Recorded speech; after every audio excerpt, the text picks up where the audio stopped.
Neredeyse hepimiz bu mükemmel kitabı çok yanlış anladık. Aslında yanlış anlamamızda bu kitaptaki bir hatanın da payı bir hayli büyük. Ama eğer biz bu kitabı doğru anlamış olsaydık, kitabın birazdan bahsedeceğim hatasının hiçbir önemi kalmazdı.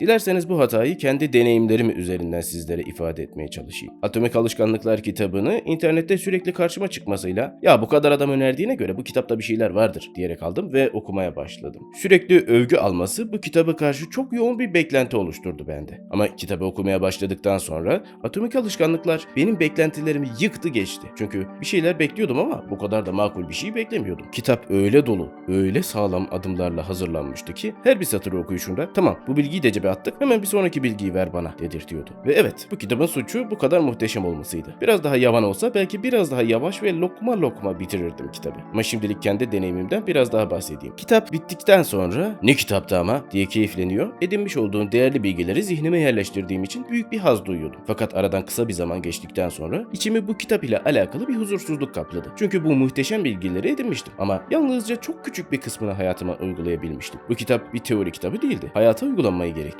Ama ben bu kitabı hayatıma uygulayamamıştım. Bu durum bende elime sanki çok büyük bir hazine geçirmişim ama bu hazineyi hiç harcayamamışım gibi hissettiriyordu. Çevremde ve internette atomik alışkanlıkları okuyan insanların kitap ile alakalı yorumlarına baktığımda herkes aynı derde sahipti. Ama bu derde sahip olduklarının farkında bile değildiler. İşte ben de bu yüzden bu videoyu hazırlamaya karar verdim. Peki buraya kadar sıkıntının ne olduğunu anlattın. Çözümünü söylemeyecek misin dediğinizi duyar gibiyim. Öyleyse sizlere bu kitaptan maksimum verimi almak ve kendinizin ötesine geçmek için bu kitabı nasıl okumanız gerektiğini anlatıyorum. Kitaba defalarca farklı açılardan yaklaştım. Ama bu yaklaşımlardan en işe yarayanı tam olarak şu şekilde. Kitaptan bir bölümü okuyoruz ve bu kitabı kapatıp hemen bu maddeyi uygulamaya başlıyoruz. Zaten bu maddeler atomik düzeyde olduğu için uygulanması da bir hayli kolay oluyor. Okumuş olduğumuz bu maddeyi bir hafta boyunca hiç gün atlamadan uyguluyoruz ve hafta bittikten sonra kitaptan diğer maddeye geçiş yapıyoruz. Bu noktada alışkanlık edinmenin en az 21 gün süreceğini ve 7 günde bir alışkanlık edinmenin nasıl mümkün olduğunu merak edenler olabilir. Haklısınız da ama bu 21 gün kuralı kitapta geçen uygulamalara göre daha büyük alışkanlıkları edinmekte geçerli olan bir durum. Bu yüzden kitaptan edinebileceğimiz bu küçük alışkanlıklar daha kısa sürede ve daha kolay bir şekilde edinebileceğimiz alışkanlıklar. İşte bu şekilde her haftada bir madde kuralıyla yaklaşık 5 ayda bu kitabı milyonlarca kat verimle bitirebiliriz. Ama her bir madde ilerleyişinizde şöyle bir geriye bakıp diğer maddeleri hala uyguluyor muyum diye kendinize dürüstçe sormanız gerektiğini de unutmayın. Ama bir kitabı 5 ayda bitirmek uzun bir süre değil mi diye sorarsanız, evet, yüzeysel bakıldığında bir kitabın 5 ayda okunması, hele ki daha önce okunmuş bir kitabın 5 ayda okunması kulağa pek mantıklı gelmiyor. Ama 5 ayda Atomik Alışkanlıklar kitabını bitirmemiz, bu 5 aylık süre içerisinde bu kitaptan başka hiçbir kitap okuyamayacağımız anlamına gelmez. Hem size önemli bir uyarı daha. Sakın ha "Ya ben her maddeyi 3 günde bir uygular alışırım, bir haftaya ne gerek var" demeyin. Aksi takdirde kitaptan maksimum verimi alamazsınız. Zaten ilk 2 maddeyi bile düzgünce hayatınıza entegre etmeye başladığınızda ciddi bir değişim yaşayacaksınız. O yüzden aceleye gerek yok. Eğer buraya kadar seyrettiyseniz helal olsun size. Çok büyük bir adım atmış oldunuz. Bu arada sizin için çok küçük, benim içinse çok büyük bir adım daha atarak kanalıma abone olur ve videoya like atarsanız beni inanılmaz mutlu etmiş olursunuz. Şimdiden teşekkür ederim. Videodan hemen sonra Atomik Alışkanlıklar kitabına tekrar başlayıp uygulamaya başlayanlar da yorumlarda kendilerini belli ederlerse en azından videonun amacına ulaştığını hissetmiş olurum. Atomik alışkanlıklarla nükleer başarılar elde edebileceğiniz günler dilerim.